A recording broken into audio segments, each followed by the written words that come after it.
Hi hello. നമ്മൾ ജീവിതത്തിൽ എപ്പോഴെങ്കിലും ഒറ്റപ്പെടണം അല്ലേ?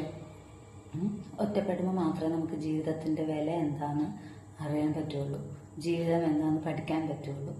ഇപ്പം നമ്മളൊരു സ്ഥലത്ത് നിൽക്കുകയാണ്, അവിടെ നമുക്ക് ഒരു ചുമരുണ്ട് ചാരി നിൽക്കാൻ.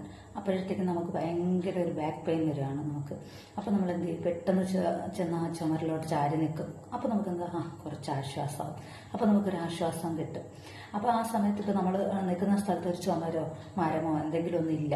ആ സമയത്ത് നമുക്കിങ്ങനെ വേദന വരികയാണ്. അപ്പോൾ നമ്മൾ എന്താ ചെയ്യുക? നമുക്കത് നിന്നേ പറ്റൂ, നമുക്കത് എന്തെങ്കിലും നമുക്ക് സഹിച്ചേ പറ്റൂ, നമുക്കതൊന്ന് പുറത്ത് വരാൻ പറ്റത്തില്ല. എങ്ങനെയെങ്കിലും നമുക്കവിടെ നിന്നേ പറ്റുള്ളൂ. നമ്മളിപ്പോൾ ചാരി നിൽക്കാൻ ചുമരുണ്ടെങ്കിൽ മാത്രമേ നമ്മളതിൽ ചാരുള്ളൂ, അതുപോലെ ചാരത്തുള്ളൂ. അതുപോലെയാണ് നമ്മുടെ ലൈഫ്. നമ്മൾ ഒറ്റപ്പെട്ടു അല്ലെങ്കിൽ ഒറ്റപ്പെട്ടാണ് ജീവിക്കുന്നത് എന്ന് കരുതി നമുക്ക് ജീവിതം നശിപ്പിക്കാൻ പറ്റത്തില്ല. നമുക്ക് മുന്നോട്ട് പോയേ പറ്റുള്ളൂ. നമുക്ക് ഒരുപാട് ലൈഫ് മുന്നോട്ടുണ്ട്.